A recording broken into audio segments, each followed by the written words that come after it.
തിരുവനന്തപുരത്തിന്റെ കായിക ഭൂപടത്തിൽ നിന്നും ലോക ക്രിക്കറ്റിന്റെ നെറുകയിലേക്ക് സഞ്ജു സാംസൺ എന്ന പ്രതിഭ നടന്നു കയറിയത് വെറും ഒരു കായിക നേട്ടം മാത്രമല്ല. അത് കഠിനാധ്വാനത്തിന്റെയും തഴയപ്പെടലുകളുടെയും അതിലേറെ ഒരു കുടുംബത്തിന്റെ ഒന്നടങ്കമുള്ള പ്രാർത്ഥനയുടെയും പോരാട്ടത്തിന്റെയും കഥയാണ്. T20 ലോകകപ്പ് കിരീടം ചൂടി ജന്മനാട്ടിലേക്ക് മടങ്ങിയെത്തിയ സഞ്ജുവിന് ലഭിച്ച സ്വീകരണം കേരളം ഒരു കായിക താരത്തിന് നൽകിയ ഏറ്റവും വലിയ ആദരവുകളിൽ ഒന്നായി മാറി. തിരുവനന്തപുരം അന്താരാഷ്ട്ര വിമാനത്താവളത്തിൽ സഞ്ജു സാംസൺ വിമാനമിറങ്ങിയപ്പോൾ അവിടെ തടിച്ചുകൂടിയത് പതിനായിരക്കണക്കിന് ആരാധകരാണ്. ഇന്ത്യ ലോകകപ്പ് നേടുമ്പോൾ അതിൽ ഒരു മലയാളി സാന്നിധ്യം ഉണ്ടാവുക എന്നത് ഓരോ കായിക പ്രേമിയുടെയും സ്വപ്നമായിരുന്നു. വിമാനത്താവളത്തിൽ നിന്നും പുറത്തേക്ക് വന്ന സഞ്ജുവിനെയും ഭാര്യ ചാരുലതയും ചെണ്ടമേളങ്ങളുടെയും ആർപ്പുവിളികളുടെയും അകമ്പടിയോടെയാണ് ആരാധകർ വരവേറ്റത്. തന്റെ നാട്ടുകാർ നൽകുന്ന ഈ സ്നേഹം കാണുമ്പോൾ വാക്കുകൾ കിട്ടുന്നില്ലെന്ന് സഞ്ജു പ്രതികരിച്ചു.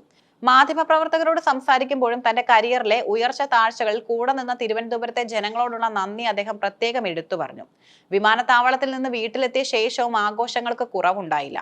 മുൻകൂട്ടി അറിയിക്കാതെയാണ് എത്തിയതെങ്കിലും സർക്കാർ പ്രതിനിധികളും നാട്ടുകാരും സഞ്ജുവിന്റെ വീട്ടിലേക്ക് ഒഴുകിയെത്തി. പൂത്തിരി കത്തിച്ചും മധുരം വിതരണം ചെയ്തുമാണ് അവർ തങ്ങളുടെ ലോക്കൽ ബോയുടെ വിജയം ആഘോഷമാക്കിയത്.